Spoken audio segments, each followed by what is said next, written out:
Part 1.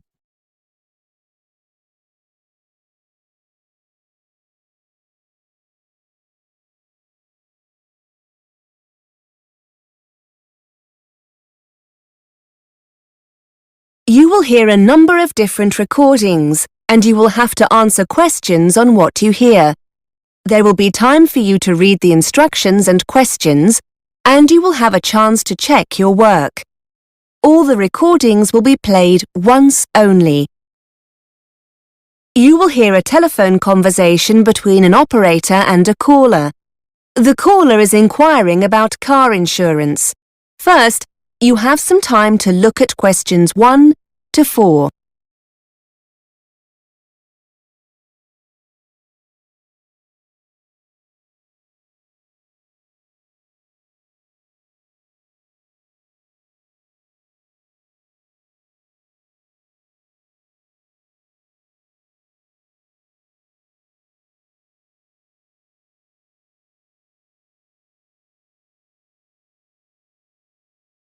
Now we shall begin. You should answer the questions as you listen, because you will not hear the recording a second time. Listen carefully and answer questions 1 to 4. Good afternoon, Heartline Car Insurance. How can I help you? Hello, I'd like to speak to someone about car insurance. Certainly, sir. Can I take your name, please? It's Liam Bird. OK, Mr. Bird. Is the policy for you? Yes, I bought the car last night. It's still with the original owner, though, until I get the insurance sorted out. Will I be able to do this over the phone now? Of course, sir.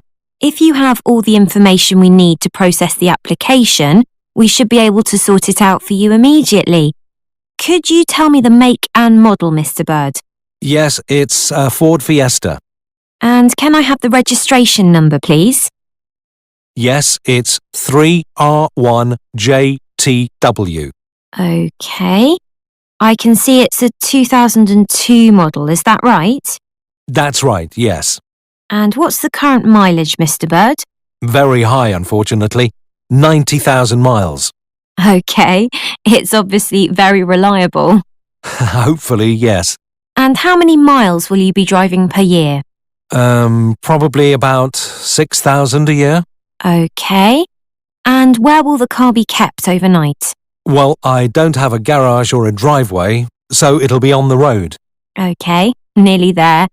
When would you like the policy to be effective from? Immediately, I suppose? Yes, I'm hoping to drive the car home this evening. So could I be covered from today? Yes, that's fine. Now, do you want fully comprehensive cover or third-party fire and theft? Just third-party fire and theft. It's only an old car. And how much no-claims bonus have you got, sir? 6 years. Before you hear more of the conversation, you have some time to look at questions 5 to 10.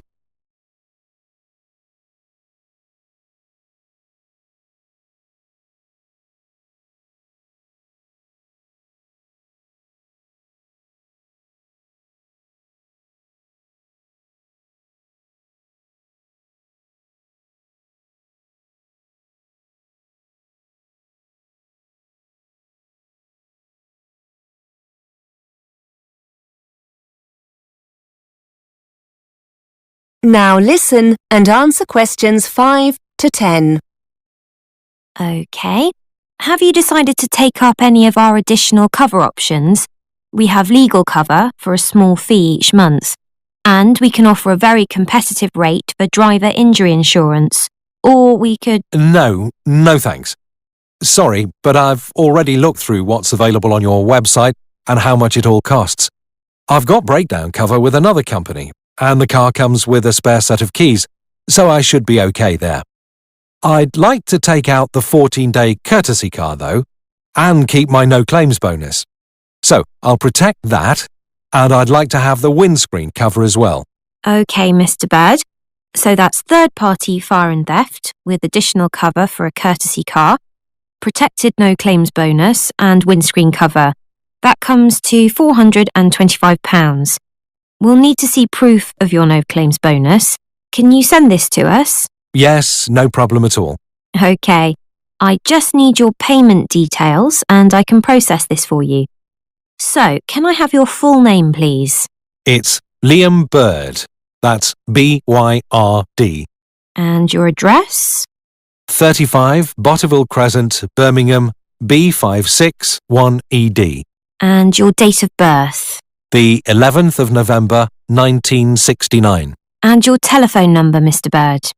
0121 677 9887. How will you be paying, Mr. Bird? By credit card? By debit card, if that's okay. Yes, that's fine. What kind of card is it? It's a Visa card. Okay. Can you give me the full number that runs across the centre of the card?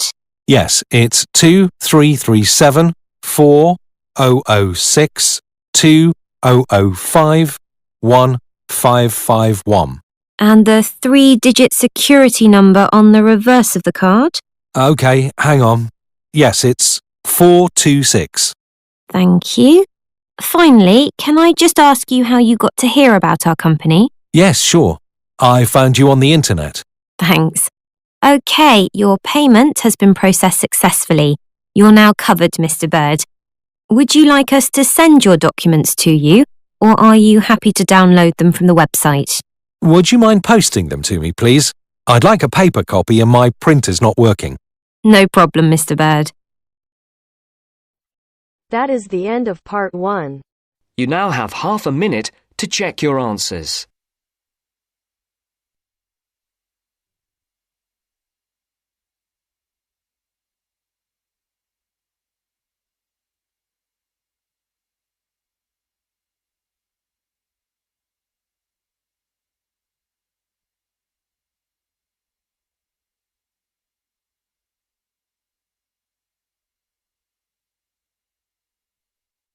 Now turns to part 2. Part 2.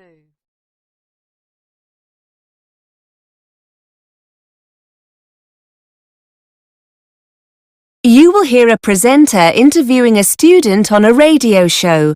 The student is talking about her experiences of mountain climbing. First, you have some time to look at questions 11 to 14.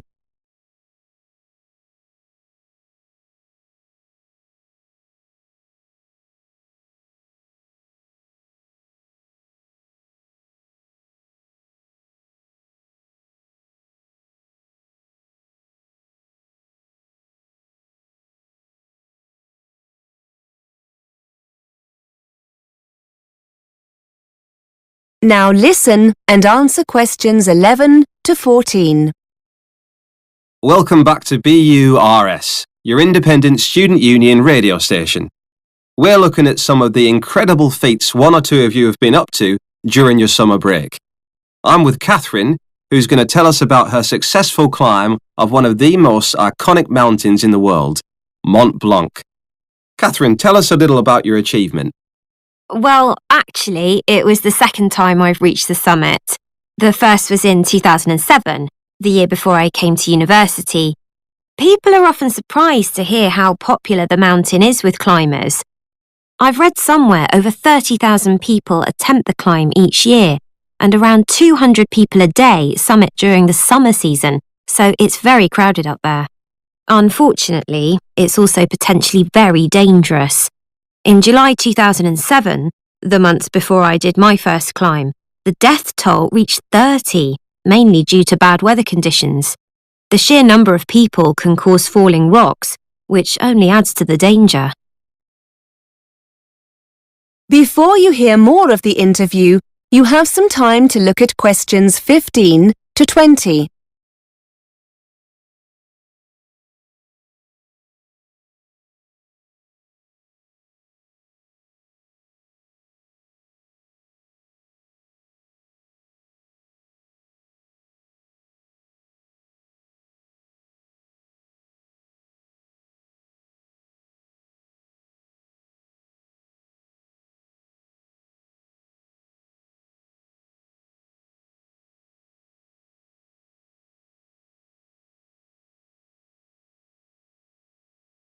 Now listen and answer questions 15 to 20. So why did you do the same climb twice? And was it easier the second time around? In many ways, they were totally different experiences. The first time I went as part of an organised group. There were about 20 of us, and we took 4 days to summit. It was much more of a sociable experience compared to the second climb. This year, I decided to go solo with just one overnight stop. I felt more confident having already summited once, and I wanted to face the challenge of being in control. Actually, you're never really alone. There are other climbers and groups around all the time, but I suppose being alone made me feel more intrepid. The first climb was quite difficult as the weather was very changeable, and we found ourselves climbing in very cold, windy conditions. We were in a group, so we offered each other encouragement, but it was still very difficult. The weather this time was wonderful. Plus, I also spent a few days beforehand in Chamonix and acclimatised myself more to the altitude. This certainly made it easier. You can achieve the same thing by climbing some of the smaller peaks in the area first, but I wanted a more leisurely start. It was fantastic. I thoroughly enjoyed it. Did your experiences on the first climb help you the second time around? I'm wondering if you have any useful advice for others planning on doing something similar. Well, because the climb's becoming so popular, I think people don't always give it the respect it deserves. And I'm not talking here about the physical condition you need to be in to take on a challenge like this, or having the right equipment. That goes without saying. I think what took me by surprise more than anything else was the extreme weather conditions, even in the summer. For those who want to summit in a single day or two, the climb will often start early in the morning, so you'll need to make sure you're wearing enough layers to protect yourself from the cold and wind. You'll be glad of this when you hit queues and find yourself standing around, waiting to move on. Then at the other extreme, around midday, you must make sure you're fully protected from the sun, or you're likely to get very badly burnt. Whether you climb alone, in a group, or with a guide, that will depend on your own experience. But however you decide to go, it's essential that you take your time and get used to the altitude. OK, many thanks for taking the time to come in and tell us all about it. That is the end of part 2. You now have half a minute to check your answers.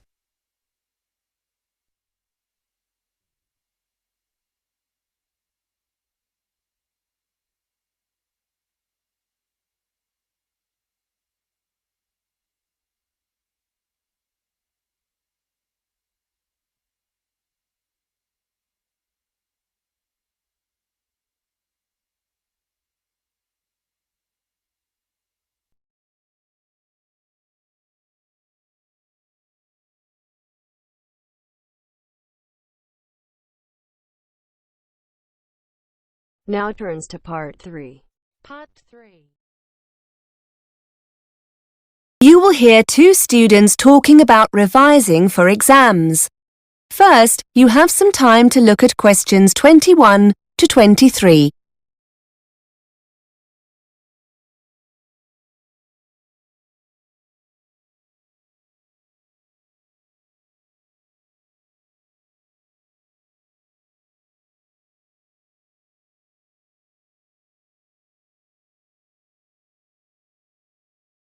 Now listen and answer questions 21 to 23. Elaine, have you seen the exam timetable? They've just put it up on the department notice board. Yeah, I've just come from there. I must be honest, I'd put the thought of exams to the back of my mind. Now the dates are there, it all seems a little scary. Have you been revising much? No, not really. We've got a month, so I'm going to really get going on it now. Why don't we try and work together? Yes, let's meet a few times a week. I don't like working on my own. I never seem to be able to focus properly. What about Tuesday and Thursday? Oh, no, I have a late seminar on Tuesday. Monday and Thursday? What about that? Yes, that'll be okay. How do you go about revising? Have you got any tips? Well, our tutor said we shouldn't start background reading or writing notes until we're clear in our mind what we need to revise. He said start with a revision timetable so we know what to revise and when. That sounds sensible. Then we can use the timetable to work independently. It'll help us to make sure we're both working on the same subjects. We can make that the first thing to do in our first session. Write up a timetable. OK. I reckon the kinds of things we can do on our own in between meetings are things like arranging our materials, lecture and seminar notes, handouts, feedback from our tutors, that kind of thing. If we arrange all these by subject, according to the timetable, it'll help us get organised. Before you hear more of the conversation, you have some time to look at questions 24 to 30.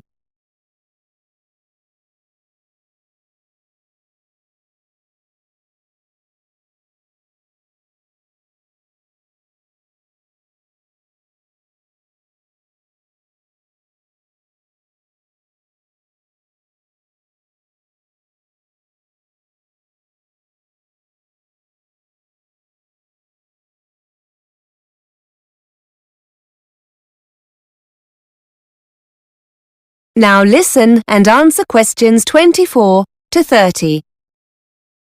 Good idea. Once we have all the content, I suppose we could make notes based on past exam papers. We had a talk about note-taking in one of the seminars. They reckon you shouldn't copy word for word.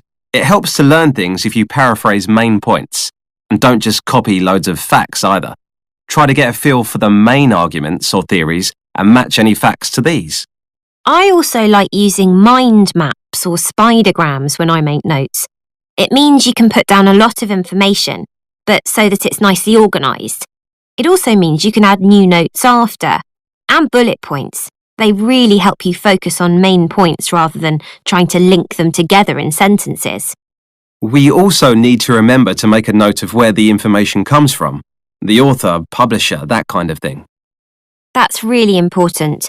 Otherwise, when you're writing the assignment, you can never remember where you got a particular quote from.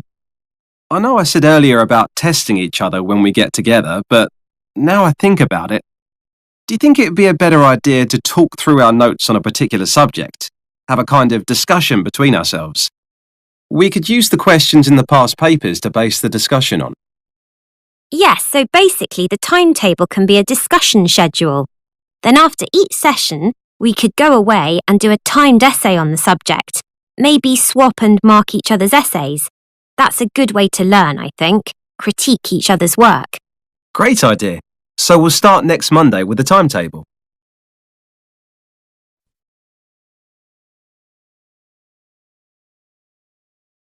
That is the end of part 3.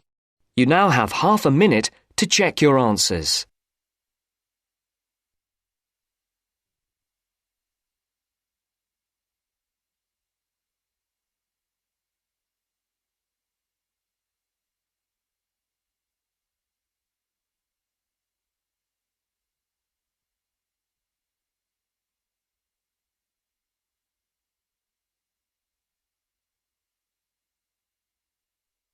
Now turns to part 4.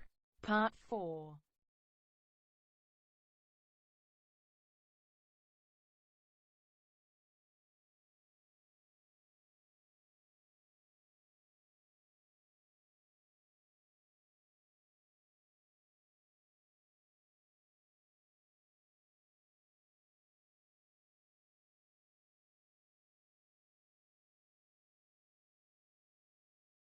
You are going to hear a student giving a talk about her research project on the subject of urban design. First, you have some time to look at questions 31 to 37.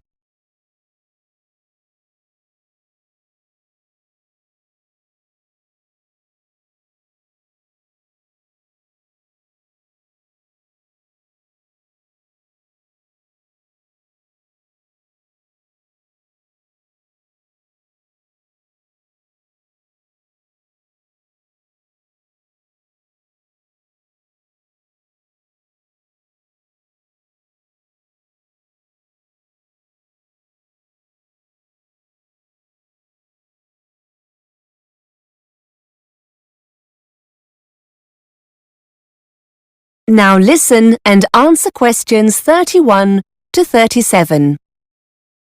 Okay, everyone. This week it's the turn of Carol to talk about the progress of her research project. Over to you, Carol. Thanks. Yes, hello everybody. I'm going to talk about something called shared space and the research I'm in the process of carrying out into people's attitudes to this, as it might affect them in their local community. First, I'd best explain what shared space is. In essence, shared space is an approach to urban design that attempts to open up main street junctions more to pedestrians by reducing the dominance of motor vehicles. It's a form of planning associated with a Dutch road traffic engineer called Hans Monderman, who believed that, by sharing the space available, drivers become more aware of pedestrians and drive more carefully. Pedestrians are able to move more freely in this shared space, and the number of accidents is reduced.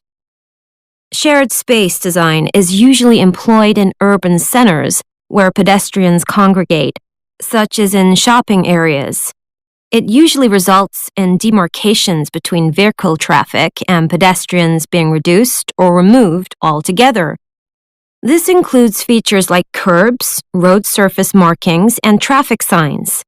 There are many examples of shared space in operation abroad and in the UK, for example in Kensington High Street in London and Giles Circus in Ipswich.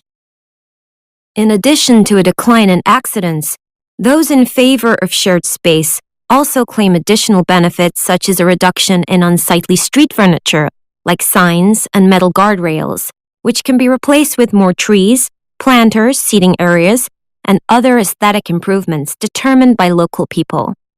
With these urban centers easier to get around in, supporters claim that people are more inclined to shop there, and, as a consequence, the center can become a more thriving area for local people and businesses. Here are some before and after photographs of shared space developments to give you an idea of what it looks like. Despite all its advantages, shared space is opposed by various interest groups. Some motorist organizations claim that the system means drivers lose important information through the reduction of signage.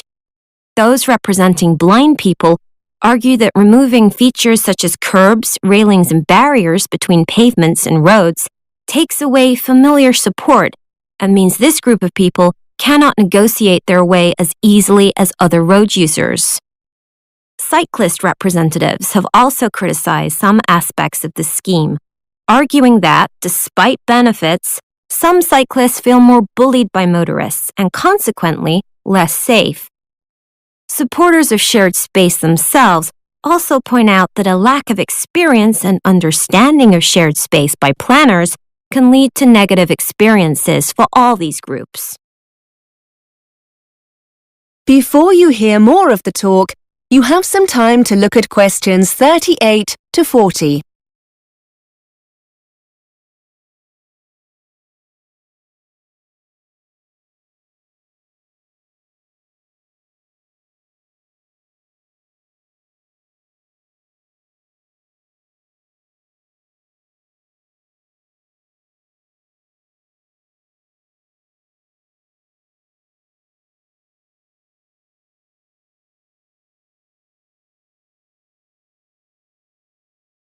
Now listen and answer questions 38 to 40. To carry out my research, I approached a local campaigning group in my area who were interested in adopting shared space in our local shopping center. I discovered that they were very keen to get feedback from local residents on shared space, and because of the experience I'd gained in research methods, they were keen for me to construct a questionnaire for them. The focus group have a website and an active social media presence, and they decided that the questionnaire will be available as an online survey. Hard copy questionnaires will also be used for face-to-face interviews. There are plans to leave paper questionnaires in the local library, but this is still under discussion. Interviews using the questionnaires will be carried out with pedestrians in the area itself. The group don't have the resources to deliver additional questionnaires to the homes of local residents, so this option was dropped. We have met on several occasions to agree on the data the focus group need. I've pointed out that if they want valid results, the questions must be totally unbiased and not in any way loaded to encourage participants to give the preferred answer. Also, we mustn't assume that participants have sufficient information to answer these questions. We're currently looking into how we can best present the concept of shared space during interviews. I've designed some of the questionnaire, and I'd just like to spend a few minutes going through it with you. I'd be grateful for any feedback you have.